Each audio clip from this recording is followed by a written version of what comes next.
ஸ்ரீ பட்டாபிஷேக ராமர் மற்றும் ஸ்ரீ நவகிரக பக்த ஆஞ்சநேயர் திருக்கோவில். இத்திருக்கோவிலில் மூலவராக திரு நவகிரக ஆஞ்சநேயர் அமைந்துள்ளார். திருக்கோவிலில் ஸ்ரீ ஆஞ்சநேயர் சுவாமி அவர்களிடம் கேட்கும் வரங்களை கேட்டபடியே கொடுக்கும் சக்தி வாய்ந்த திருக்கோவில். இத்திருக்கோவிலில் உங்களுடைய பிறந்த நாள் மற்றும் திருமண நாள் சுப வைபவம் அன்று முன்னிட்டு தீபாராதனை அபிஷேகம் செய்யப்பட்டு வருகிறது.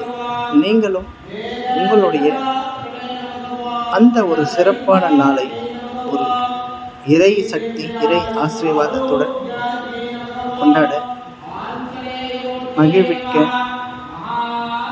இத்திருக்கோவிலில் தொடர்பு கொள்வோம். நன்றி.